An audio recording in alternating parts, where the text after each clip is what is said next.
واللعنة الدائمة الأبدية على أعدائهم أجمعين. أما بعد فمن كلام الخالق بسم الله الرحمن الرحيم. تبارك الذي بيده الملك وهو على كل شيء قدير. الذي خلق الموت والحياة ليبلوكم أيكم أحسن عملا. اللهم كن لوليك الحجة بن الحسن صلواتك عليه وعلى آله في هذه الساعة وفي كل ساعة وليا وحافظا وقائدا وناصرا ودليلا وعينا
حاضرین کی جملہ ہوائی کے دنیا اخرویہ روا فرما. صاحب مجلس صاحب خانے کے ہر حاجت روا فرما. ہر مشکل آسان فرما. ہر بلا دور فرما. یا اللہ ان کے رزق میں اسعاد عنایت فرما. اللہ کنے کو صالح فرما. مرحومین کو غریب رحمت فرما. اللہ اپنے رحمتیں برکتیں ان کی شامل حال فرما. اللہ پورے دنیا میں جہاں کہیں اس وقت عزاداری سید شہداء ہیں تمام عزاداروں کی حفاظت فرما. اللہ اللہ تیرے ولی پر اپنے ظہور میں تعجیل فرما.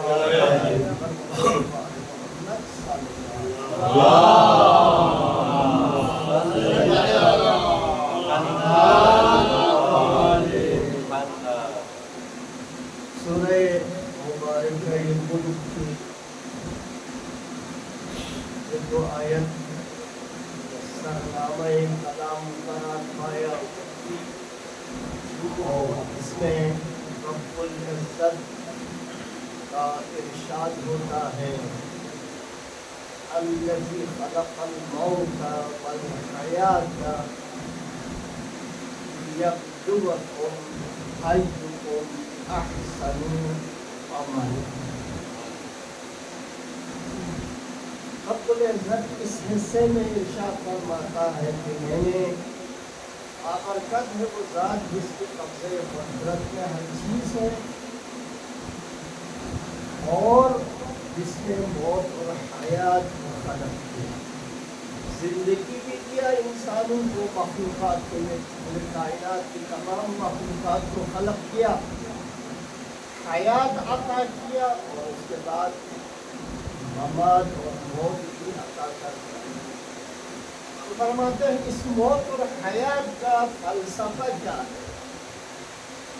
اللہ نے زندگی بھی عطا فرمایا اور موت بھی خلق کیا، فرماتے اس کا فلسفہ اور حکمت کیا ہے؟ تو ارشاد ہوتا ہے لیبلوکم، تاکہ امتحان دیں، آزمائش، ایکم احسن عملا، ان میں سے کون ہے جو نیک اعمال انجام دے، اچھا اعمال انجام دے۔ وہ تو حیات کا فلسفہ اللہ نے ہمیں زندگی کی دی اور اس کے بعد موت بھی عطا کرے گا، موت بھی فرماتے ہیں اس کا فلسفہ یہ ہے امتحان۔ قرآن کریم میں اللہ تبارک و تعالی کا ایک سنت ہے، قوانین سے قوانین یا سنت قومیت، وہ سنت اور قانون الہی کیا ہے؟ سنت اور قانون الہی یہ ہے جس کسی کو جس چیز کو کچھ بھی عطا کرنا ہو پہلے آزمائش میں ڈالتا ہے، امتحان لیتا ہے اور امتحان اور آزمائش کے بعد اس کا جو نمبر ہوگا اس کے حساب سے اس کو نعمتیں عطا کرتا ہے۔ یہ سنت الہی ہے، ہم باقی مخلوقات میں نہیں چاہتے، انسانوں میں چاہتے ہیں۔ حضرت آدم سے لے کر آج تک جتنے بھی اولیاء، اوصیاء، انسان اس روئے زمین پر آئے اور بھیجا، سب سے امتحان لیا ہے اور سب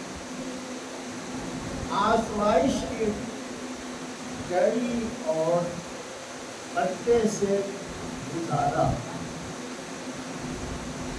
اللہ نے حضرت آدم سے امتحان لیا، ایک خلق کرنے کے بعد، پیدا کرنے کے بعد جنت نام کے ایک جگہ پر بٹھایا اور ارشاد ہوا کلوا واشربوا،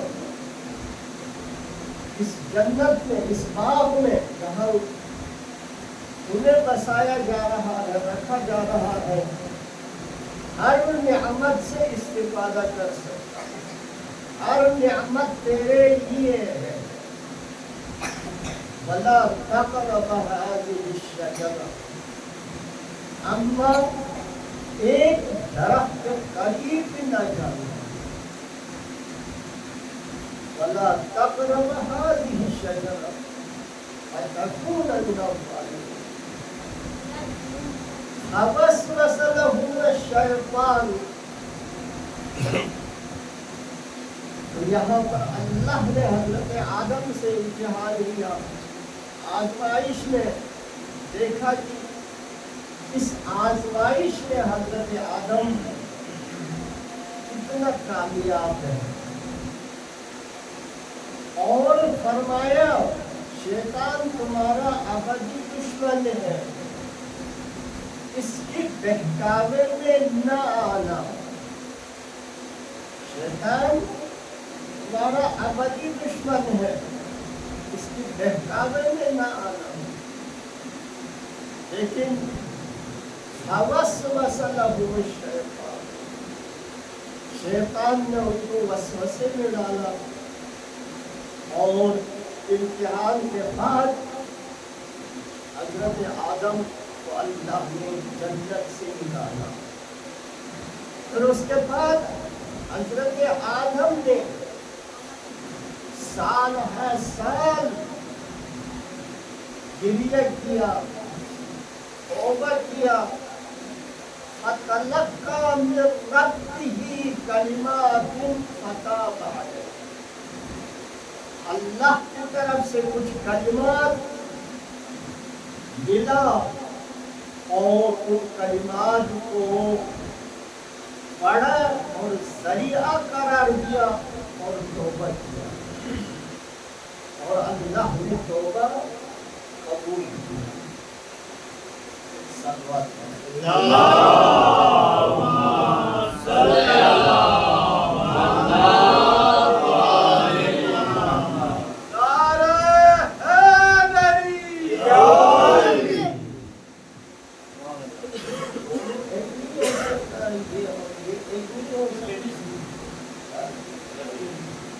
دوسرا کو سسٹم کر کے تنگ کر رہا ہے. بڑے آدمی بڑی سلوت اور پڑھ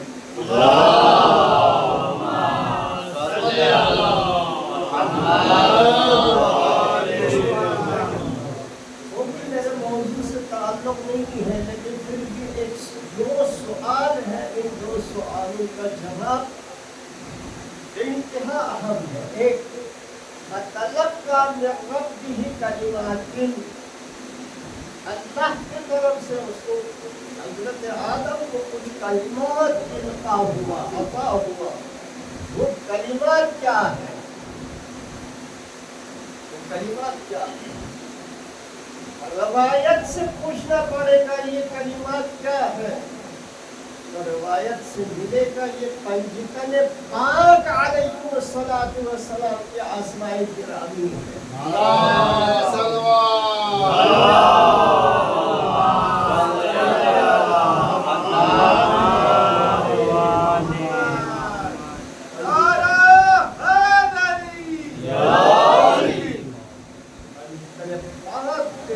آسمائی گرامی اللہ نے حضرت آدم کے سامنے رکھا، اور حضرت آدم نے ان کو وسیلہ قرار دے کے اللہ سے دعا کی، توبہ کی، اور اللہ تبارک و تعالی نے ان پاک ہستیوں کے توسل سے، واسطے سے آدم کے توبہ قبول. فَتَلَقَّى مِن رَّبِّهِ كَلِمَاتٍ سے مراد ان ہستیوں کے آسمائے گرامی ہے. تو ہم شیعہ ہیں، ہمارا عقیدہ ہے، یعنی یہ عقیدہ جو کچھ ہم کہتے ہیں وہ اہل بیت علیہ السلام نے ہمیں دی. میں یہاں پر دو جملے اضافی کہہ کے جاتا ہوں. ایک، ہمارے پاس جو تعلیمات، احکام، عقائد، دینی احکام و عقائد و افکار و نظریات جو کچھ ہے، اللہ نے اہل بیت علیہ السلام کو اور ہم نے ان کے توسل سے. یہ نہیں ہے کہ مثلا غیر اللہ سے ہو اور ہم نے غیر معصوم سے لی. میرے ساتھ چلنا پڑے گا 2 منٹ، زیادہ وقت نہیں. ایک من جانب اللہ ہے، اللہ کی طرف سے. وہ اللہ اور ہمارے درمیان کا واسطہ یہ فیض اور یہ احکام، یہ افکار، یہ نظریات، یہ عقائد لینے کا واسطہ، ہم تک پہنچانے کا واسطہ کیا ہے؟ معصوم علیہ السلام. غیر معصوم نہیں.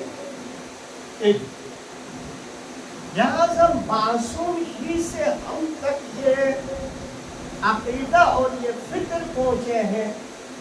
تمام انبیاء معصوم ہیں، معصوم. عصمت رکھتے ہیں، عصمت رکھتے ہیں۔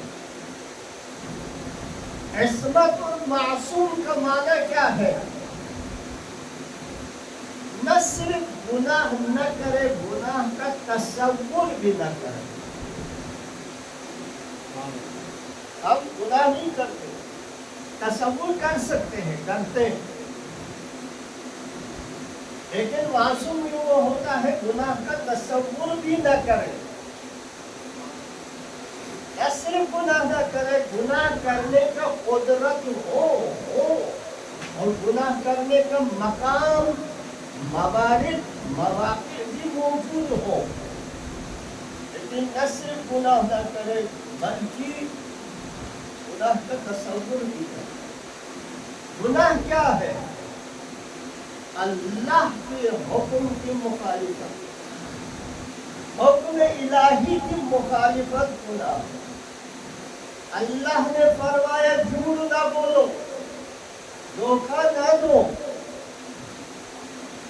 تہمت مت لگاؤ، رشوت سود نہ کھاؤ، یہ کام نہ کرو، یہ کام نہ کرو، اور یہ سارے احکام الہی ہیں۔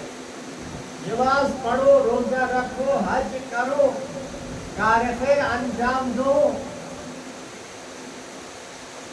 احسان کرو، یہ سب حکم الہی ہے۔ اللہ کے حکم عدولی کا دوسرا نام گناہ ہے۔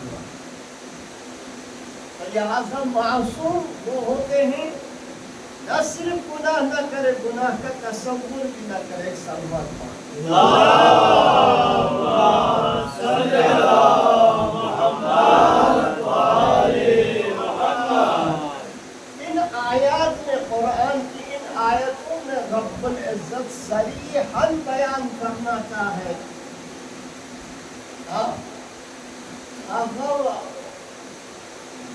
آدم نے مخالفت کی، حکم عبودی کی۔ آدم کو اللہ نے حکم دیا تھا شجرہ ممنوعہ کے قریب نہ جائے، فَأَكَلَ مِنْهَا فَبَدَتْ لَهُمَا السَّوْآتُ فَطَفِقَ عَلَيْهِمَا مِنْ وَرَقِ الْجَنَّةِ۔ یہ آیات صریحاً کہہ رہا ہے آدم نے مخالفت کی، اور ہمارا عقیدہ ہے آدم معصوم ہے، معصوم اللہ کے حکم عبودی نہ صرف تصور بھی نہیں کر سکتا، تصور بھی نہیں کر سکتا، بس اس کا حل اور جمع کیا ہے؟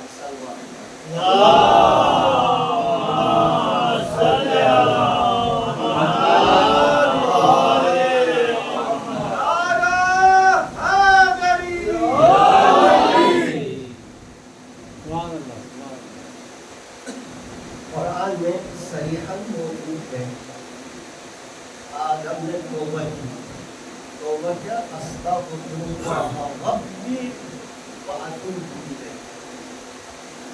استغفر ربی واتوب الیہ۔ آدم نے توبہ کی، عرض کرو ضمنی ہے، میرے موضوع سے تعلق نہیں،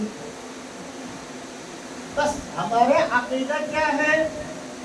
یار اس کے معصوم سے لیا اللہ اور واسطہ معصوم ہے، غیر نہیں ہے۔ اور ادھر ہمارا عقیدہ یہ ہے کہ انبیاء تمام معصوم ہیں، عصمت رکھتے ہیں، عصمت رکھتے ہیں، عصمت کے مقام پر فائز ہے۔ اور ادھر صریح قرآن ہے، نص قرآن ہے، آدم نے مخالفت کی، اس کا حل رہا ہے۔ حل کیا ہے؟ یا ہمارا عقیدہ غلط ہے، یا یہاں پر جو مخالفت اور توبے کا معنی کچھ اور۔ امام صادق علیہ السلام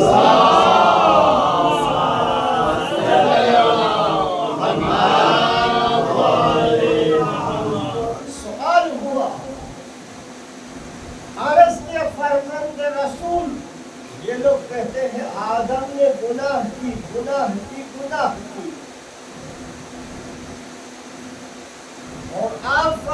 کہتے ہیں معصوم ہے، تو میرے مولا نے فرمایا آدم معصوم ہے، وہ اللہ کے حکم عبوری نہیں کر سکتا، کر ہی نہیں سکتا۔ فرمایا بس یہاں راہ حل کیا ہے؟ راہ حل یہ ہے، اللہ کے احکام کی دو حصے ہیں، دو قسم کے احکام ہیں، ایک احکام ربوبی ہے، دوسرے احکام ارشادی ہے۔ نہیں، ایک حکم ہے عدل، ایک نصیحت ہے۔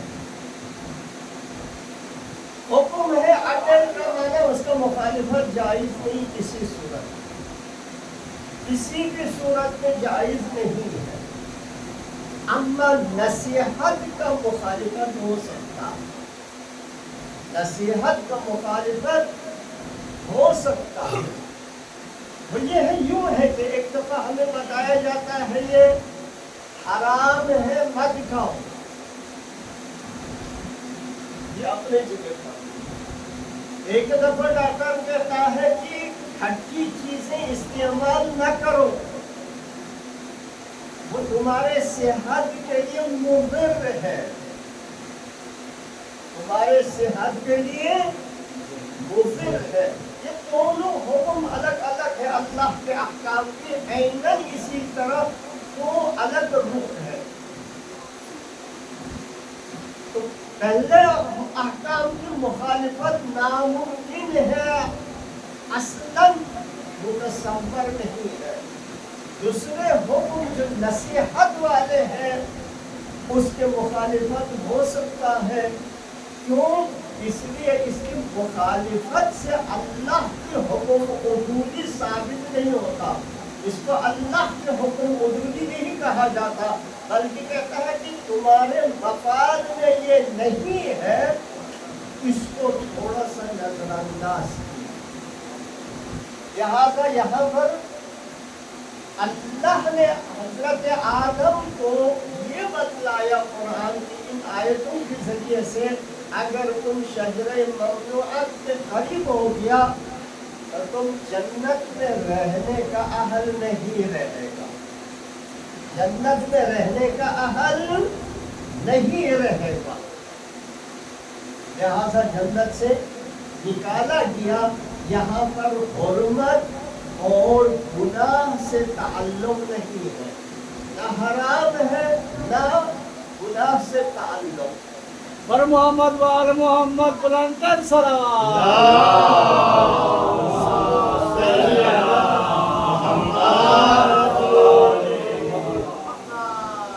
پھر آپ سوال کر سکتے، پوچھ سکتے ہیں اگر گناہ سے تعلق نہیں ہے، یہاں پر گناہ نہیں ہے، تو آدم نے توبہ کیسے کیا؟ اس کا آپ نے مخالفت نہیں کیا، گناہ نہیں کیا، کوئی فعل حرام انجام نہیں کیا، غلط کام انجام نہیں کیا ہے، تو توبہ کیسے کر رہا؟ توبہ ہمارے اپنے ذہنوں میں یہ ہے نا، توبہ گناہ کے لیے انسان گناہ کرتا ہے، اللہ کی مخالفت کرتا ہے، اس کی پشیمانی کا دوسرا نام توبہ ہے۔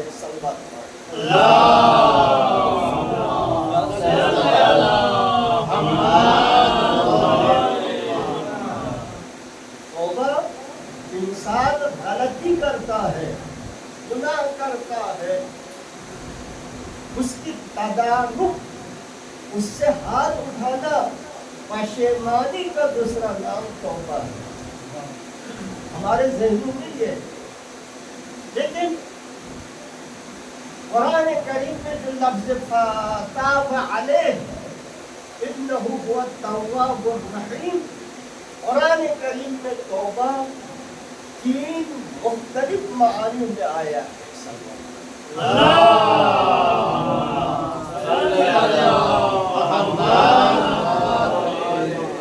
البتہ میرے مولا و آقا، ننگھر زمین و آسمان حملال مشاکل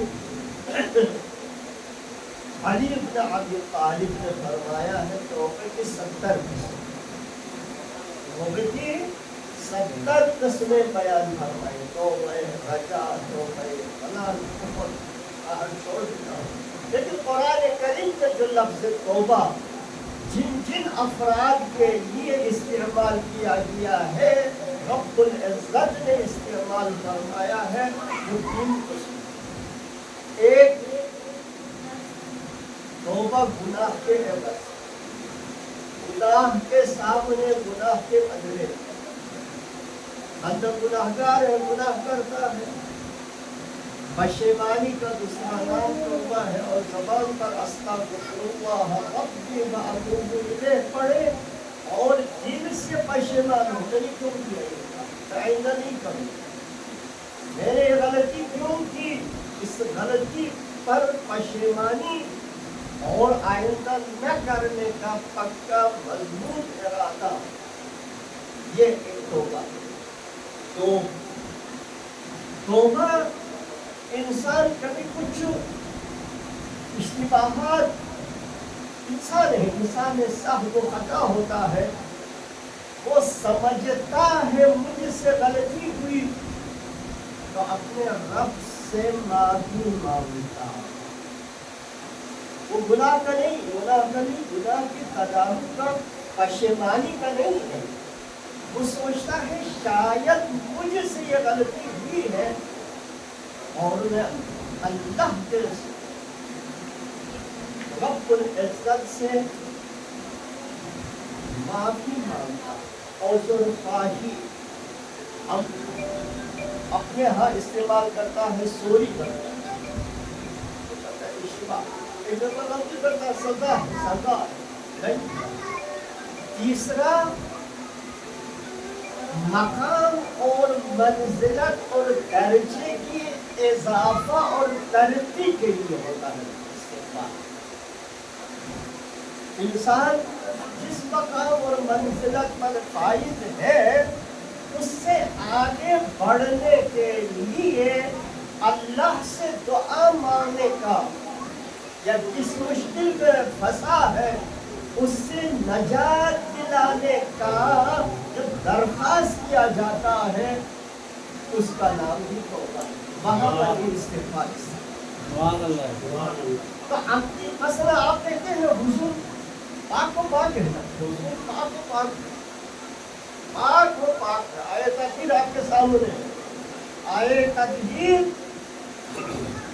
گواہی دے رہا ہے حضور پاک ہے، اور دوسرے جگہ پر اللہ خود گواہی دے رہا ہے ما ينطق عن الهوى ان هو الا وحی یوحی.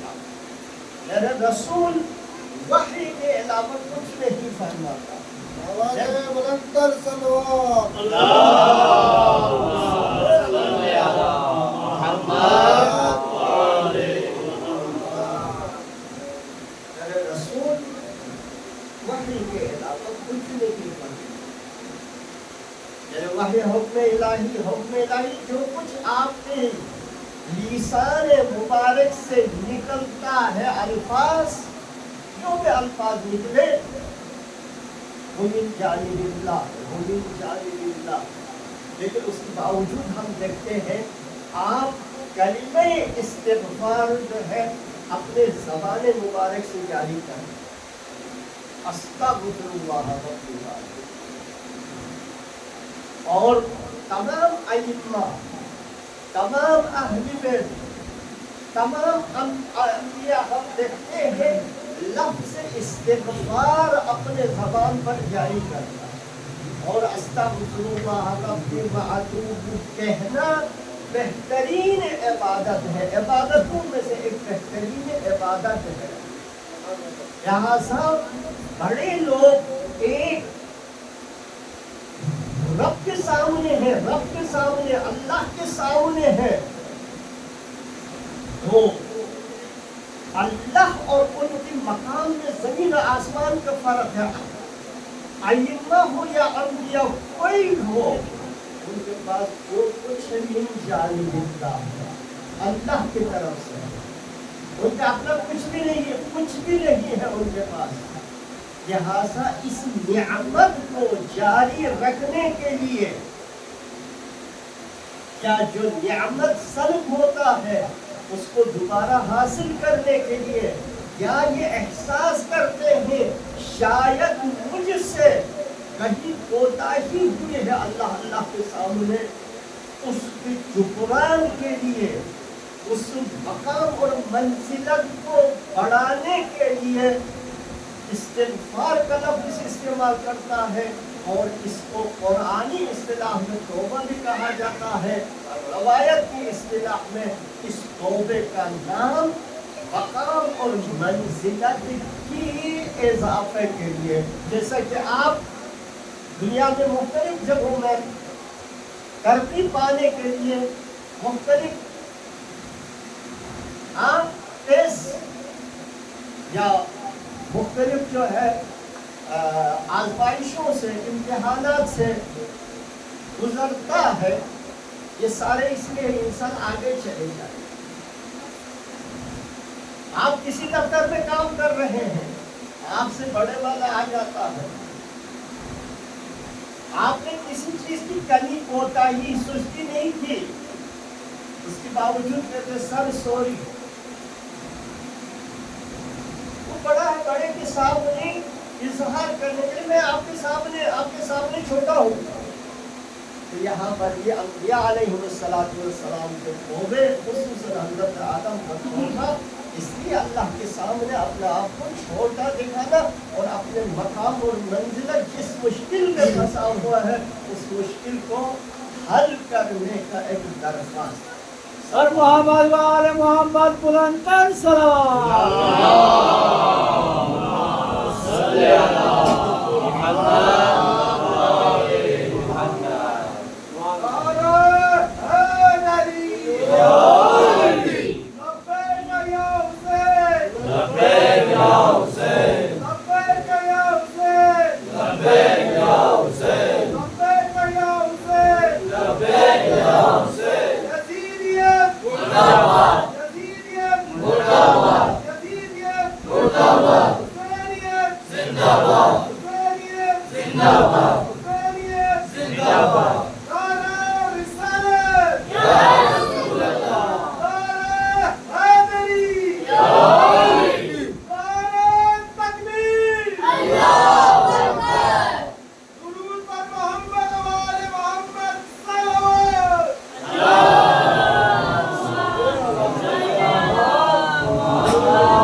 امتحان سنت الہی، اور اس آیے کریمہ میں کے وقت ذوالجلال کا ارشاد ہے لِيَبْلُوَكُمْ أَيُّكُمْ أَحْسَنُ عَمَلًا. میں نے موت اور حیات کو خلق کیا تاکہ دیکھیں تم میں سے کون جو ہے اپنے آخرت عاقبت کو آباد کرنے کے لیے اس قسم کی کارگر عبادت انجام دیتا ہے. انہی آزمائش جو سنت کونیہ ہیں ان میں سے ایک جناب ابراہیم، حضرت ابراہیم علی نبینا علیہ وآلہ وسلم کو بھی اللہ نے مختلف آزمائش اور امتحانوں میں ڈالا. پہلا امتحان نمرود کے آگ میں، دوسرا امتحان فرزند کا نہ ہونا، 90 برس کے عمر میں اولاد نہیں، اس قسم کی مختلف، اور آخری امتحان یہ تھا کہ جب آپ کا فرزند جو بڑھاپے کی، بزرگی کی آخری عمر میں اللہ نے عطا فرمایا، حکم دیا اس کو قربان کر. یہ بھی آزمائش اور امتحان. اور لہذا قرآن کی روشنی میں، سنت کی روشنی میں، فرامین اہل بیت علیہ السلام کی روشنی میں آزمائش اور امتحان سنت الہی ہے. اور اس سے کوئی بچ نہیں سکتا. یہ ایک مقدمہ کا ہے، یا تھکانے والی ایک بات. ایک سلوات پڑھ لیجیے.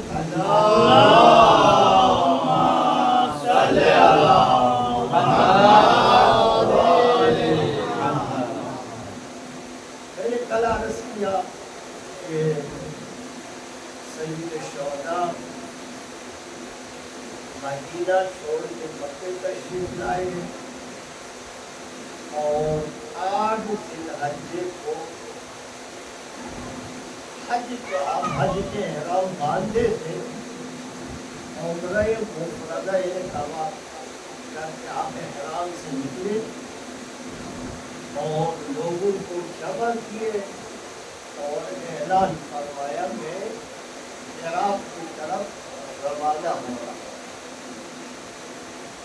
پھر اس کے بعد آپ نے ایک خط 2 جملوں پر مشتمل تحریر فرمایا یا اعلان فرمایا. من کان باذلا فین محجتا ومطمعین الی لقاء اللہ فلیرتحل معنا. جو اپنے جان کو اللہ کے راہ میں قربان کرنا چاہتے ہیں اور لقاء اللہ پر، اللہ کی ملاقات پر یقین رکھتے ہیں، وہ میرے ساتھ چلے، باقی مت چلے. میرے مولا کی کلمات حرامین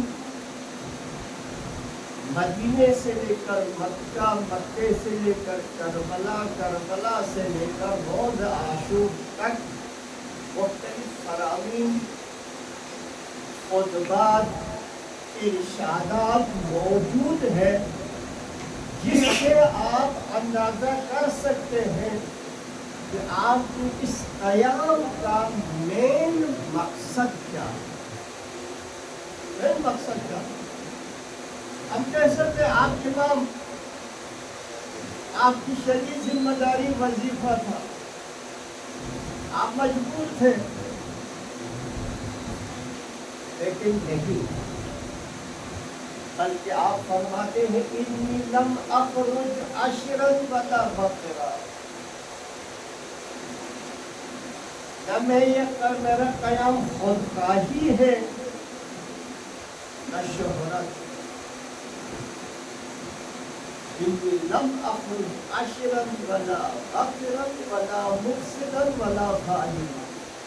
نہ میں مسلمانوں کے درمیان میں فتنہ و فساد برپا کرنا چاہتا ہوں، میں کسی پر ظلم.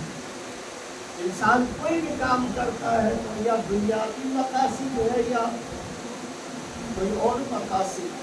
اس کے کام اس لیے آئے گا یا وہ شہرت چاہے گا، یا اس کو کرسی کی ضرورت ہے، یا معاشرے میں فساد پھیلانا ہے، یا کسی پر ظلم کرنا. لہٰذا آپ فرماتے ہیں میرا اس قیام کا، اس حرکت کا، اس انقلاب کا مقصد یہ 4 نہیں ہے. عشر ہے، نہ بقر ہے، نہ مفسد ہے، نہ ظالم. بل خرجت لطلب الاصلاح فی امتی جدی. میں اپنے نانا رسول گرامی اسلام صلی اللہ علیہ وآلہ وسلم کے امت کی اصلاح چاہتا ہوں. ان آمر بالمعروف وانہا عن المنکر، اور امر بالمعروف نہی عن المنکر کرنا چاہتا ہوں. واسیرت سیرت جدی ابی علی بن ابی طالب، نانا رسول گرامی اسلام اور والد گرامی علی ابن ابی طالب، خصوصی طور پر علی ابن ابی طالب کے لفظ کو خصوصی طور پر بیان فرماتے ہیں. اس کے لیے میں نے یہ قیام کیا. نہ فتنہ و فساد، نہ ظلم، نہ شہرت، نہ کرسی، کچھ بھی نہیں. میرے اس قیام کا مین ہدف یہ ہے اصلاح امت. ہم آج کل کی اصطلاح میں فرماتے ہیں کہ شاعر کے شعر ہے شاہ ہست حسین بادشاہ ہست حسین.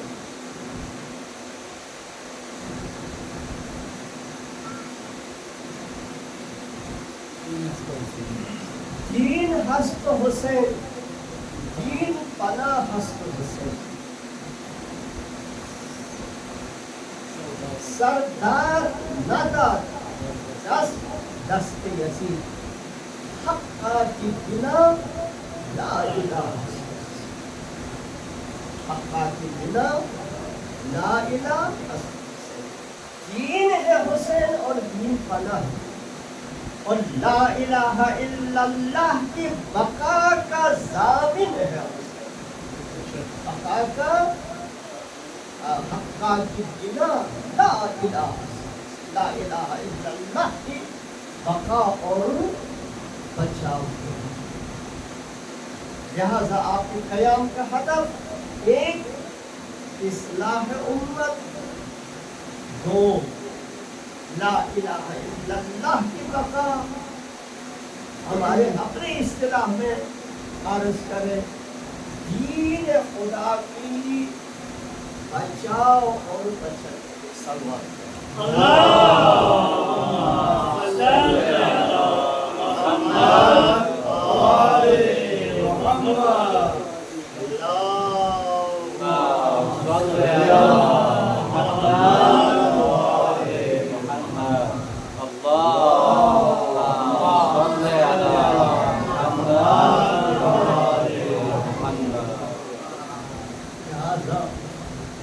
آپ سے بیعت طلب کیا اور آپ نے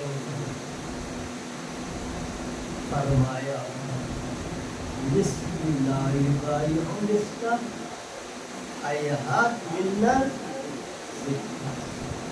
اگر آپ کو حوصلہ ہے وقت زیادہ نہیں ہوا ہے میں 5 منٹ اور وقت لوں گا ورنہ مسائل کے چند جملے عرض کر کے آپ کی رحمت تمام. یہ مجلس سید الشہداء میں انشاءاللہ حدیث اگر بھول نہ کیا اور زندہ رہا وہ ایک زندہ ایک نہ بھولے. کل حدیث آپ کو کنفرم کر لاتا اور حدیث یہ عزاکاری سید الشہداء بزرگان دین مؤمنین عزادار خواتین و حضرات بہترین. یہ روایت 8ویں معصوم سے ہے. 8واں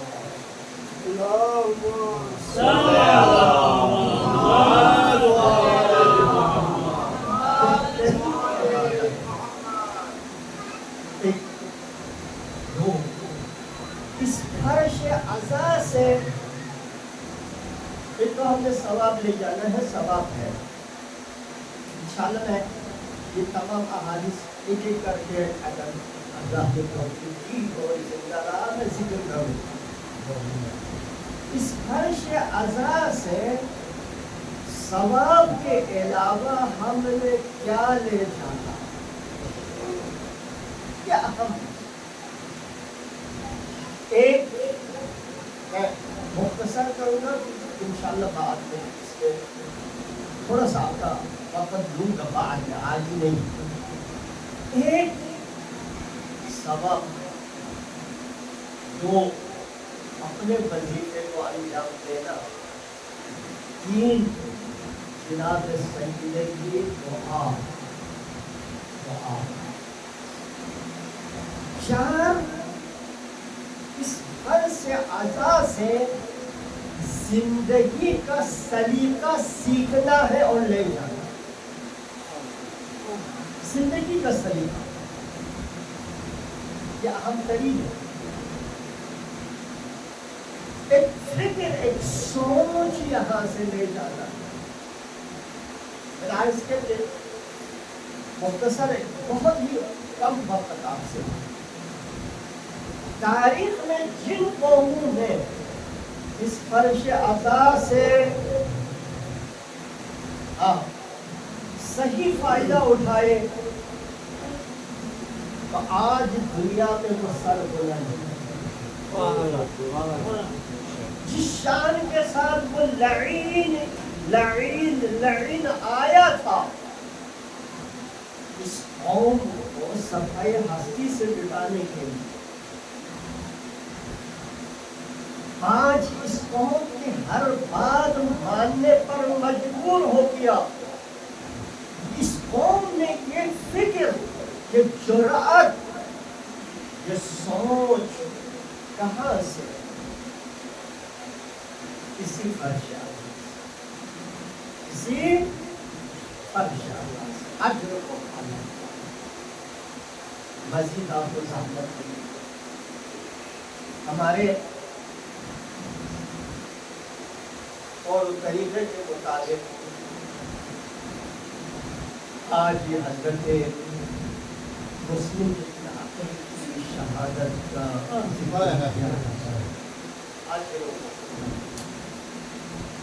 مسلم قوم میرے مولا کا بہادر بھائی اور معتمد ترین تحفے والوں کی طرف سے خود آیا.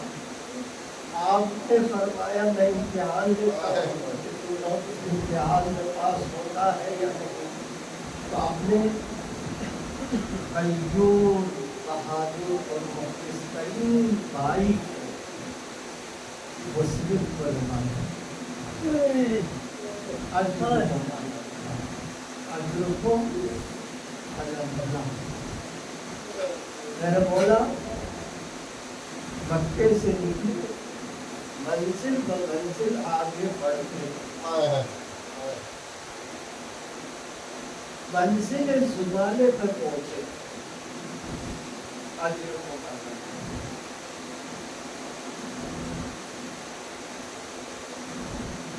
تو کوفے کی طرف سے کچھ لوگ آتے ہوئے دکھائی. آپ ان کے پاس تشریف لے گئے اور کوفے کے حالات پوچھنے کے لیے. تو انہوں نے بتایا کہ جب ہم کوفے سے نکل رہے تھے تو مسلم ابن عقیل کو دارالعمارے کے اوپر لے جایا جا رہا تھا. ہاتھ باندھ کے حسین کا یہ غیور بھائی کو دارالعمارے پر لے جایا جا رہا تھا. اس وقت میرے مولا نے عقیل قریش جناب زینب کو حکم دیا. مسلم کی ایک چھوٹی بچی تھی جس کا نام رقیہ تھا کہ آپ نے فرمایا رقیہ کو بلاؤ. رقیہ کو بلانے کے بعد اپنے گود میں بٹھایا اور اس کے سر پر ہاتھ پھیرایا.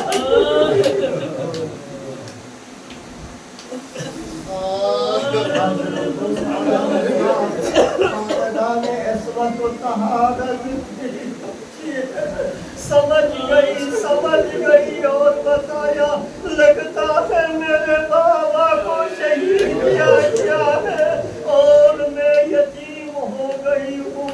اجرکم علی اللہ. میرے مولا نے فرمایا بیٹی میں موجود ہوں، میں حسین زندہ ہوں.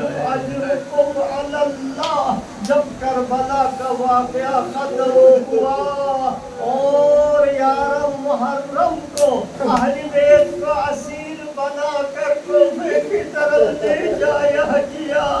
11 محرم کو لے گئے. 12 یا 13 محرم کو جب کوفے میں پہنچے دارالعمارے کو سجایا گیا اور علی کی بیٹی زینب کو ستانے کے لیے جناب مسلم کا سر اقدس دارالعمارے کے دروازے پر رکھ دیا. زینب پہنچی، نظر پڑی مائے کا سر ہے تو سلام کیا. بھیا عقیل ہم سے پہلے کب یہاں پہنچے ہیں اجرکم علی اللہ حضرت مسلم کو دارالعمارے کی چھت پر لے جایا گیا شہید کرنے کے لیے تو آپ نے فرمایا میرے 3 وصیت ہے ایک میرا قرضہ ہے وہ اتارے 2 میرے یتیم بچے ہیں یہیں پر ان کو سنبھالے تیسرا میرا حسین کو خلیل کے کوفے کی طرف لائے اجرکم علی اللہ حضرت مسلم کو شہید کیا گیا آپ کی جسم اقدس کو دارالعمارے سے زمین کی طرف